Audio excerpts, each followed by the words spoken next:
दोस्तों, मेरे channel honour of homeopathy by doctor A K Singh में आपका स्वागत है। दोस्तों, आज इस वीडियो के माध्यम से हम ये समझने की कोशिश करेंगे कि होम्योपैथिक चिकित्सा पद्धति प्रकृति के साथ किस तरह से जुड़ी हुई है। होम्योपैथी हमको नेचर को समझने में किस तरह से हेल्प करती है और एक ह्यूमन बीइंग जो नेचर के अंदर जब बदलाव आते हैं तो उनमें किस तरह से रिएक्ट करता है, उसकी बॉडी किस तरह से रिएक्ट करती है, इसको आज हम समझने की कोशिश करेंगे। दोस्तों, जब यूनिवर्स ने ह्यूमन बीइंग की क्रिएशन करी, उसकी रचना करी, तो उसको सेंसरी ऑर्गन्स को दे करके भेजा और एक इंटेलेक्ट उसको दे करके भेजा। सेंसरी ऑर्गन से दोस्तों हम लोग नेचर के अंदर जो बदलाव होते हैं उनको महसूस करते हैं और अपनी इंटेलेक्ट से उसको इंटरप्रेट करके समझने की कोशिश करते हैं कि प्रकृति में इस तरह का बदलाव हो रहा है जिसको हमने महसूस किया और बॉडी ने उसके अगेंस्ट इस तरह से रिएक्ट किया। इसको हम अपनी इंटेलेक्ट से इंटरप्रेट करके समझने की कोशिश करते हैं। जैसे दोस्तों, इन दिनों सर्दियों के मौसम है। सर्दियों के मौसम में आप देखेंगे कि हमारी बॉडी उस सर्दी से बचने के लिए एक हीट को प्रोड्यूस करती है, गर्माहट पैदा करती है और उस गर्माहट को बचाने के लिए हम लोग ऊनी कपड़ों का इस्तेमाल करते हैं। जैकेट, स्वेटर, कैप्स वगैरह को इस्तेमाल करते हैं। जो कपड़े हमारी जो बॉडी हीट प्रोड्यूस कर रही है उसको वो अंदर ही रखें, उसको बाहर न जाने दें।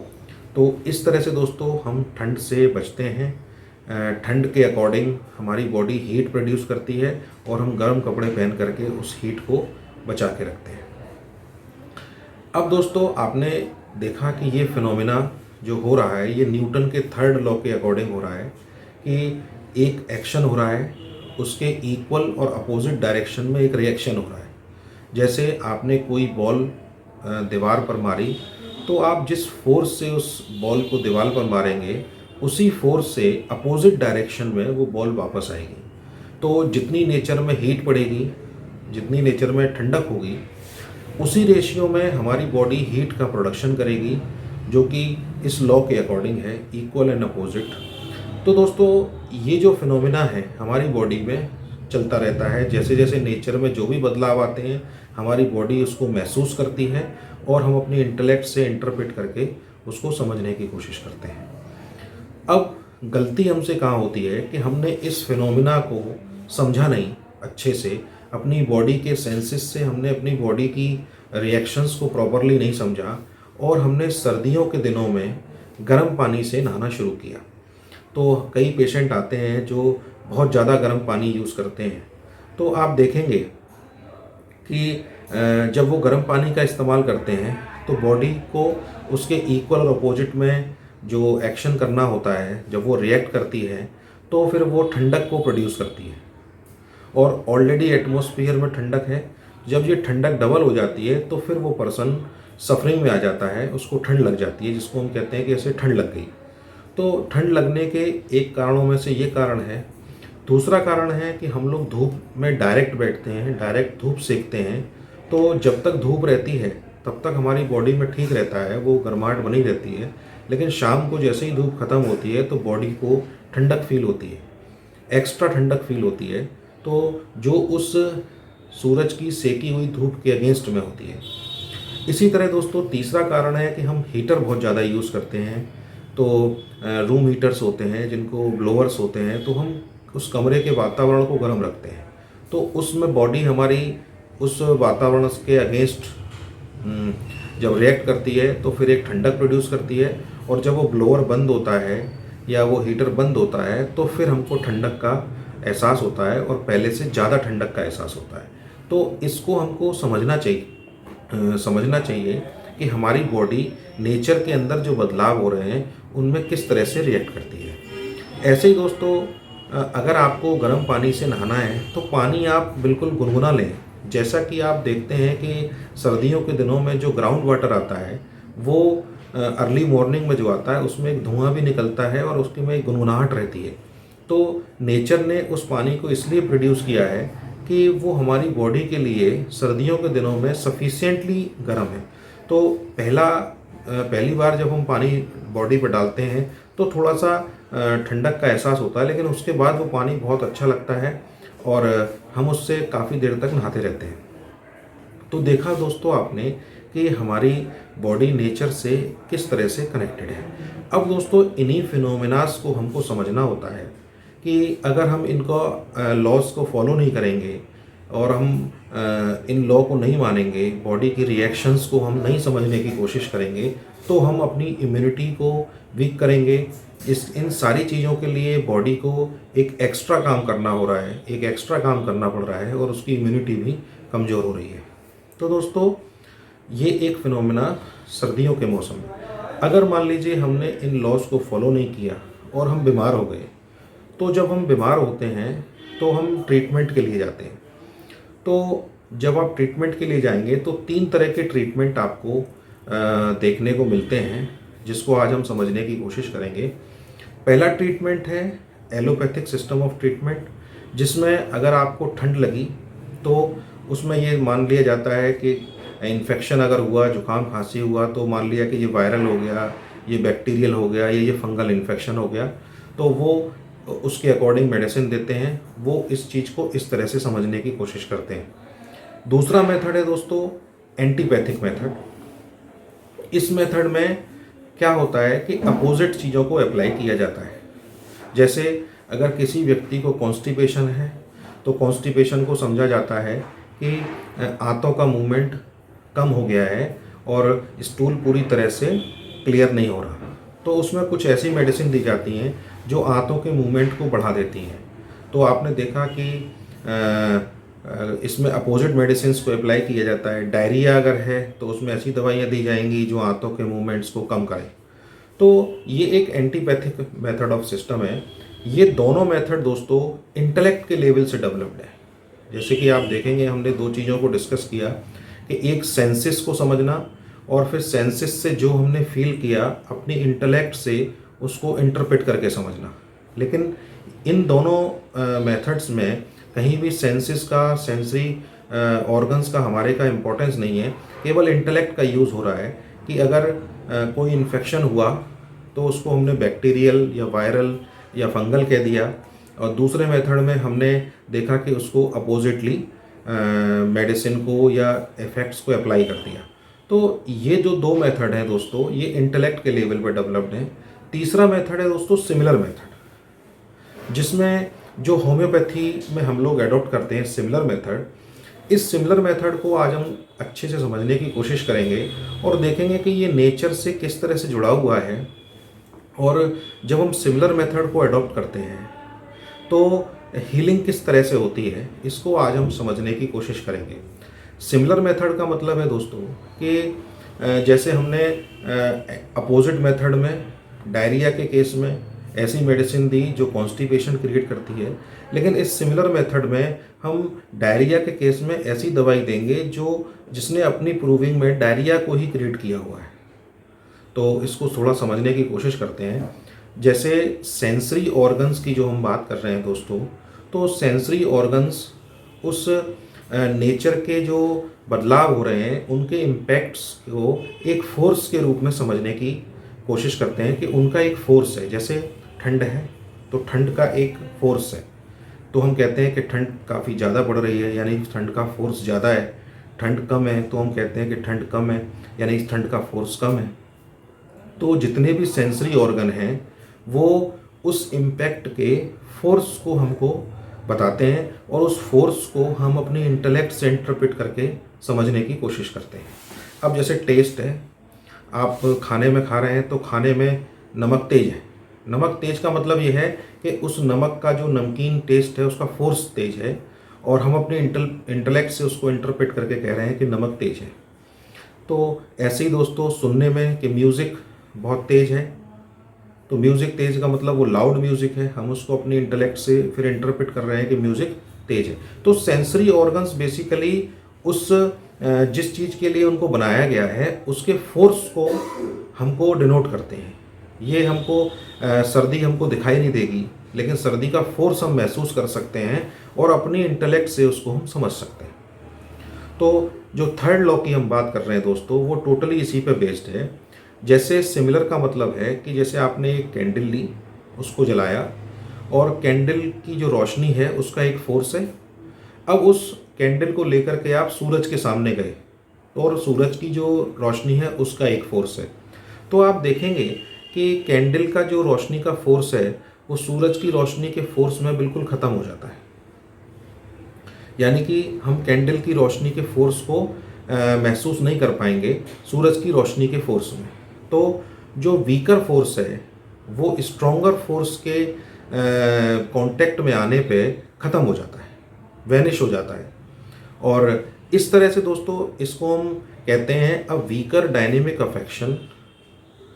वीकर डायनेमिक अफेक्शन जो है वो स्ट्रॉन्गर डायनेमिक अफेक्शन के द्वारा सब्स्टिट्यूट कर दिया जाता है, उसको ख़त्म कर दिया जाता है। तो जैसे आपने देखा कि कैंडल का जो फोर्स है वो सूरज की ऊर्जा के फोर्स में आने पे ख़त्म हो जाता है। तो जब हम इस फिनोमेना को अप्लाई करते हैं तो देखेंगे कि किस तरह से हीलिंग होती है, क्योंकि हमने पहले तो बॉडी की सारी मैकेनिज़्म को समझ लिया, तो उसके बाद हम इस फिनोमेना को इंटरप्रेट करते हैं। तो दोस्तों हैनीमैन सर के बताए हुए एक इंस्ट्रक्शंस पे हम चलते हैं और उस इंस्ट्रक्शन को हम एक केस के ऊपर अप्लाई करेंगे और देखेंगे कि सिमिलर मेथड से सिमिलरली जब हम मेथड को अप्लाई करते हैं तो किस तरह से हीलिंग होती है। तो आज हम एक बर्न के केस पर इस फॉर्मूला को जो हैनीमैन सर ने हमें इंस्ट्रक्शंस दिया है उसको हम अप्लाई करेंगे और वो क्या कहते हैं उसको हम थोड़ा समझने की कोशिश करेंगे। दोस्तों हैनीमैन सर एफोरिज्म 57 में एंटीपैथिक मेथड को बताते हैं जो अभी हमने डिस्कस किया। तो इस बर्न के केस में ज़्यादातर लोग इसी मेथड को अडॉप्ट करते हैं कि अगर किसी को बर्न हुआ तो उस बर्न के केस में वो अपने उस बर्न पार्ट को ठंडे पानी में डाल देते हैं, जैसा कि अमूमन लोग करते हैं। तो जैसा मैंने बताया कि अगर जो लोग ऐसा कर रहे हैं कि वो जले हुए पार्ट को जो बर्न हो गया है उसको ठंडक में डाल रहे हैं, तो ये इंटेलेक्ट से डेवलप हुआ फिनोमेना है। एक ऐसा मेथड है जिसको इंटेलेक्ट समझ रही है, इसमें सेंसेस को नहीं समझा गया है। तो सेंसेस क्या कहते हैं कि जब कोई चीज़ हीट होगी तो जब वो हीट होगी तो बॉडी उसके अगेंस्ट उसको कूलिंग करने के लिए एक रिएक्शन देगी, उसको कूल करने के लिए। तो जैसे कोई बर्न का केस होता है तो आप देखते हैं कि उसमें छाला पड़ता है, छाले के अंदर बहुत सारा लिक्विड भरा रहता है और उस लिक्विड के अंदर हीलिंग करने वाले सारे कंटेंट्स अवेलेबल होते हैं। उसमें स्किन के कलर को मेंटेन करने वाली सेल्स होती हैं और भी जो हीलिंग करेंगी उस एरिया की, जो एरिया अफेक्ट हो गया है, वो सारी सेल्स उस पानी में मौजूद होती हैं और वो पानी एक ठंडक का काम करता है, उस जले हुए पार्ट के लिए एक ठंडक का काम करता है। अब दोस्तों हमने क्या किया कि इस जले हुए पार्ट को ठंडे पानी से धो दिया या जले हुए पार्ट को ठंडक में डाल दिया।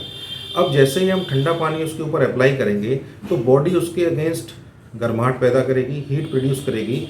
तो ठंडा पानी जब तक डालेंगे तब तक तो ठीक रहेगा, लेकिन जैसे ही वो बंद करेंगे उसको डालना तो उसके बाद बर्निंग पेन्स, बर्निंग और ब्लिस्टर्स का फॉर्मेशन बहुत बढ़ जाएगा, क्योंकि बॉडी की हीट बढ़ जाएगी उस ठंडे पानी के अगेंस्ट। तो इस तरह से दोस्तों हैनीमैन सर 57 में कहते हैं कि burn hand to be plugged into cold water which from its lower degree of temperature seems instantaneously to remove the burning pain. अगर हम उसको डालते हैं ठंडे पानी में उस बर्न पार्ट को तो तुरंत वो ऐसा लगेगा जैसे बर्निंग पेन मैजिक की तरह ख़त्म हो गए, लेकिन आफ्टर सम टाइम, कुछ समय के बाद वो बर्निंग पेन्स और वो ब्लिस्टर फॉर्मेशन पहले से ज़्यादा बढ़ जाएगा। जो 59 में कहते हैं कि severely burn part feel instantaneously alleviate from the application of cold water but the burning pain afterward increase to an incredible degree और उसमें इन्फ्लेमेशन भी बढ़ जाएगा और बर्निंग पेन्स भी बढ़ जाएंगे। तो आप देखेंगे कि जब आप बर्न के केस में ठंडे पानी का इस्तेमाल करते हैं तो प्रॉब्लम्स बहुत बढ़ जाती हैं। तो आज हम एक बर्न के केस में लॉ ऑफ सिमिलिया को अप्लाई करके देखेंगे कि लॉ ऑफ सिमिलिया से किस तरह से इसमें हीलिंग हुई। दोस्तों ये एक बच्चे का केस है जिसमें ये बच्चा एक कोई पटाखा चलाता है और उसका हाथ में ही वो पटाखा फट जाता है और उसका हाथ जल जाता है। हाथ जल जाता है तो उसके मदर फादर ने कुछ उस पर अप्लाई कर दिया तो उसको ब्लिस्टर बना और वो ब्लिस्टर कहीं से फट गए, तो थोड़ा सा वो बड़ा ख़राब लग रहा है। मैं अभी पिक्चर आपको दिखाऊंगा। तो जब उसके बाद उसको डॉक्टर के पास ले गए तो उन्होंने कहा कि इसको एंटीबायोटिक्स देनी होंगी और इसको साफ़ करके इसको कुछ इसके ऊपर लगाना होगा, फिर इसमें हीलिंग शुरू होगी। तो बच्चा चूँकि एंटीबायोटिक्स लेने के लिए तैयार नहीं था, क्योंकि बच्चे जो होते हैं वो अपने सेंसेस को ज़्यादा फील करते हैं। तो उसने देखा कि सेंसेस से उसको इतना उसके अंदर प्रॉब्लम नहीं फील हो रही थी उस समय, तो उसने कहा कि मैं एंटीबायोटिक्स नहीं लूँगा। तो उन्होंने कहा, पेरेंट्स ने सोचा अब वो क्या करें, तो फिर वो मेरे पास लेके आए। और जब वो मेरे पास लेके आए तो मैंने उस हाथ को देखा, तो मैंने उनको सिमिलर मेथड से ट्रीट किया। सिमिलर मेथड का मतलब है दोस्तों कि जो रेडिएटिंग हीट्स होती हैं जितनी भी तरह की, हम उस रेडिएटिंग हीट से उस पार्ट को हीट कराते हैं कि जब वो पार्ट गर्म हुआ तो बॉडी ने उसके अगेंस्ट जो फंक्शन किया वो उसको कूल करने के लिए ब्लिस्टर फॉर्मेशन जो किया उन्होंने, अब उस ब्लिस्टर को उन्होंने हटा दिया। यानी कि उसके अंदर जो कंटेंट्स थे बॉडी की हीलिंग करने के लिए, उस पार्ट को हील करने के लिए बॉडी ने बनाए थे, वो सारे के सारे डैमेज हो गए। तो मैंने क्या किया कि उस पार्ट को हल्का सा गैस के ऊपर जो उसकी रेडिएटिंग हीट होती है उससे उसकी दो से 3 बार सिकाई करवाई, और उसके बाद से जो बॉडी है उसने फिर वो सारे हीलिंग कंटेंट्स को सिक्रेट किया, और शाम तक वो हीलिंग कंटेंट्स उस डैमेज पार्ट पर, उस बर्न के पार्ट पर सारे के सारे इंटैक्ट हो गए, वहीं की वहीं वो चिपक गए सारे के सारे। तो दोस्तों इसके बाद उसके अंदर हीलिंग प्रोसेस शुरू हुई। ये सिमिलर मेथड में क्या हुआ कि जो बच्चा जला था, जो बर्न का इफ़ेक्ट था, उसको हमने उससे स्ट्रॉन्गर जो बर्न जो रेडिएटिंग हीट थी गैस की, उससे उसकी बर्निंग को हमने ख़त्म कर दिया। यानी कि जो बर्न का जो पटाखे का जो फोर्स था, बर्न का जो फोर्स था, वो गैस की जो रेडिएटिंग हीट के फोर्स से वो ख़त्म हो गया, और बॉडी ने अपनी हीलिंग प्रोसेस को स्टार्ट कर दिया। हमने इसमें अपोजिट मेथड अप्लाई नहीं किया। अपोजिट मेथड में बॉडी को ज़्यादा रिएक्ट करना होता है, और सिमिलर मेथड में बॉडी केवल हीलिंग प्रोसेस को स्टार्ट करती है, क्योंकि वो बर्न का इम्पैक्ट जो था वो उस बर्निंग गैस की जो रेडिएटिंग हीट थी उसने उसको ख़त्म कर दिया, और बॉडी ने हीलिंग करना शुरू कर दिया। तो मैं आपको दोस्तों इस वीडियो में उस उनके बच्चे की पिक्चर्स को दिखाऊंगा कि एक के बाद एक कैसे करके वो हीलिंग हुई। और उसमें आप देखेंगे कि मैक्सिमम बर्न के केस में जो लोग एंटीपैथिक मेथड को या किसी और दूसरे मेथड को अप्लाई करते हैं तो बर्न का निशान रह ही जाता है, उसमें डिस्कलरेशन रह ही जाता है। लेकिन जब हम सिमिलर मेथड को अप्लाई करते हैं तो सिमिलर मेथड के बाद जो हीलिंग होती है वो हीलिंग नेचर के द्वारा होती है, तो उसमें किसी तरह का कोई भी डिस्कलरेशन नहीं रहता, और पता भी नहीं चलता कि कोई व्यक्ति बर्न से इस तरह से अफेक्ट भी हुआ होगा। चूँकि दोस्तों ये एक बर्न का एक फिनोमेना ऐसा है कि हमारे समाज का जो महिला वर्ग है या जो बच्चे हैं वो ज़्यादातर इसके कांटेक्ट में आते हैं। तो मैं आपसे एक रिक्वेस्ट करूंगा कि मेरे इस वीडियो को आप ज़्यादा से ज़्यादा शेयर करें, जिससे लोग इस सिमिलर मेथड को अपना करके और इस एक बर्न के केस से जो अक्सर हो जाता है उसको रेडिएटिंग हीट से सेक करके बर्न पार्ट को बच सकते हैं और उससे नेचुरल हीलिंग को प्राप्त कर सकते हैं। दोस्तों अगर किसी तरह की कोई प्रॉब्लम आती है तो मेरा व्हाट्सअप नंबर है, उस पर मुझसे कांटेक्ट कर सकते हैं और मैं उनको एडवाइस दे दूंगा कि उसमें उनको क्या करना है। तो इस केस में दोस्तों आप देखेंगे कि हीलिंग कितनी परफेक्ट हुई है, जो कि नेचर के लॉ के अकॉर्डिंग से। एक इम्पॉर्टेंट बात हैनीमैन सर दोस्तों कहते हैं कि ये जो वीकर फोर्स है या जो वीकर डायनेमिक अफेक्शन है ये स्ट्रॉन्गर डायनेमिक अफेक्शन से सब्स्टिट्यूट हो जाता है, लेकिन इसमें एक कंडीशन वो लगाते हैं कि ये डेविएटिंग इन काइंड होना चाहिए। डेविएटिंग इन काइंड का मतलब क्या है कि जैसे कैंडल की लाइट और सूरज की लाइट, ये दोनों लाइटें, दोनों लाइट अलग तरीके की हैं, इन दोनों के अंदर जो केमिकल रिएक्शंस हैं वो डिफरेंट तरह के हैं। तो सिमिलर एग्जैक्ट नहीं होना चाहिए, जैसे सूरज की रोशनी नहीं होनी चाहिए, कैंडल की रोशनी नहीं होनी चाहिए, वो डेविएटिंग इन काइंड होनी चाहिए।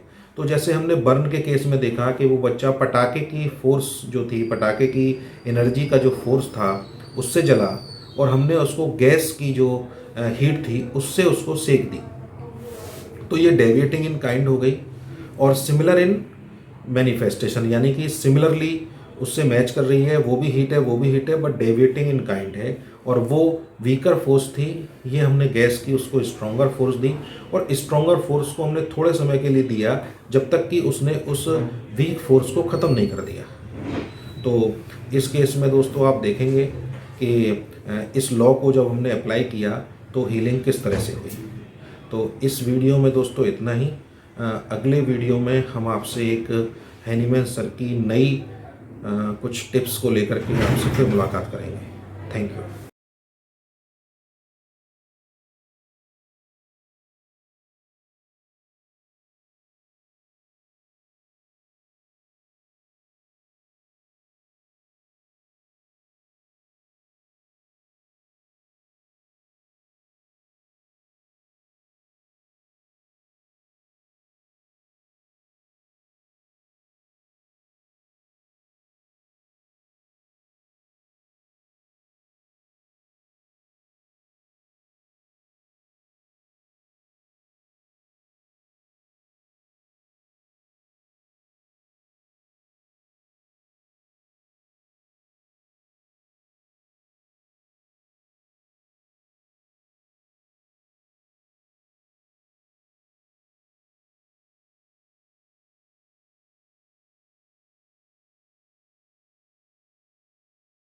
मेरा नाम विक्की तलूजा है। दिवाली वाले दिन अचानक से मेरे बेटे का हाथ पटाखे की वजह से जल गया, और जलन और घाव इतना गहरा था कि उसने अंदर की हड्डी तक को जला दिया था। उसकी वजह से वो इतना तड़पा कि कम से कम 4-5 घंटे तो छोड़ो, रात को पूरी रात नहीं सोया वो। और सुबह अर्ली मॉर्निंग हमने डॉक्टर होम्योपैथी के डॉक्टर अनिल कुमार सिंह जी से कांटेक्ट किया, जिन्होंने हमें बताया कि आप लोग चिंता ना करें, इसका ये जख्म और ये घाव सब भर जाएगा। आपको कोई ट्यूब, कोई इंजेक्शन, कोई टैबलेट लेने की ज़रूरत नहीं है, और जैसा मैं आपको कह रहा हूँ वैसे आपको फॉलो करना पड़ेगा। तो हम लोगों ने कहा कि ठीक है डॉक्टर साहब, जैसा बोलेंगे हम वैसे ही करेंगे। फिर उन्होंने बताया कि इस तरीके से आपको आपको रोज़ इसकी तवे से थोड़ा ऊपर इसकी गर्म सिकाई करनी है। हमने इसी तरीके से उसकी सिकाई करी, और उन्होंने हमें जैसा जैसा बोला वैसा वैसा हमने किया, कुछ घरेलू उपायों से और कुछ उनके जो टैबलेट होती है होम्योपैथी की, उनसे मेरे बेटे का हाथ आज बिल्कुल सही हो गया है। वो जख्म इतना गहरा था कि जिसकी वजह से उसको बहुत सारे एंटीबायोटिक्स जो उसके शरीर को बहुत नुकसान पहुंचाते और टैबलेट और इंजेक्शन लगवाने पड़ते, लेकिन डॉक्टर अनिल कुमार सिंह जी की मेडिसिन से आज मेरे बेटे का हाथ बिल्कुल पहले की तरह, बिल्कुल जैसा था वैसा ही हो गया। बहुत बहुत धन्यवाद हमारे डॉक्टर साहब का। ये देखिए, आप देख सकते हैं, ये जहाँ पर इसके लाल लाल निशान हैं, अब ये बिल्कुल स्किन इसकी आ चुकी है, और ये पूरा घाव भर चुका है, और ये बिल्कुल इस समय ठीक है। धन्यवाद दोस्तों, जैसा कि आपने इस वीडियो में देखा कि जब हमने लॉ ऑफ सिमिलिया को, नेचर्स लॉ को जब हमने अप्लाई किया तो हीलिंग कितनी परफेक्ट हुई। दोस्तों, जो लॉ ऑफ सिमिलिया है ये हमारे सेंसेस और इंटेलेक्ट की बातों को लेकर के है। इसमें नेचर की लैंग्वेज को हमने पहले महसूस किया है अपने सेंसेस से, फिर उसको इंटेलेक्ट से समझने की कोशिश करी है। लेकिन बाकी जो दो मेथड हैं, जिसमें हेट्रोपैथिक मेथड और एंटीपैथिक मेथड है, ये दोनों मेथड इंटेलेक्ट के लेवल से ओरिजिन हुए हैं, उनमें डिस्कवरीज हुई हैं जो इंटेलेक्ट के लेवल से हुई हैं। तो जैसा कि सेंसेस हैं, तो सेंसेस जो है कभी भी हमारे गलत नहीं हो सकते। जैसे अगर ठंड है तो सेंसेस ठंड ही फील करेंगे, और गर्मी है तो गर्मी ही फील करेंगे। लेकिन हमारी इंटेलेक्ट कहीं ना कहीं धोखा खा सकती है। जैसे अगर मेरे से कोई पूछता है ठंडक के समय में कि आपको क्या फील हो रहा है, तो मैं अपनी इंटेलेक्ट से ये कह सकता हूँ कि मुझे गर्मी फील हो रही है। लेकिन सेंसेस जो है वो एग्जैक्ट, अगर ठंड है तो उसको ठंड ही फील करेंगे और गर्मी है तो गर्मी ही फील करेंगे। इसलिए दोस्तों, जो लॉ ऑफ सिविलिया है वो सेंसेस और इंटेलेक्ट दोनों के ऊपर बेस्ड है। और हैनीमैन सर कहते हैं ये इनफॉलिएबल लॉ ऑफ नेचर है, ये कभी भी फेल नहीं होता। अगर हमने सिमिलर मेथड को अप्लाई किया और वो एग्जैक्टली सारी चीज़ों को कवर करता है, तो फिर वो कभी भी फेल नहीं होता। तो ये दोस्तों होम्योपैथी के जो प्रिंसिपल्स हैं उनमें से एक प्रिंसिपल है लॉ ऑफ सिमिलिया।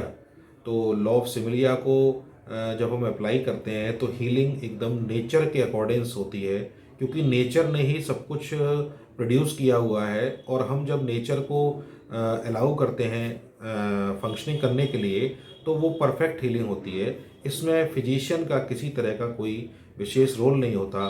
वो सिर्फ इस लॉ ऑफ सिमिलिया को अपने सेंसेस से अंडरस्टैंड करता है, अपनी इंटेलेक्ट से उसको इंटरप्रेट करता है और फिर उसको पेशेंट में अप्लाई करता है। तो इस वीडियो में दोस्तों इतना ही। Thank you.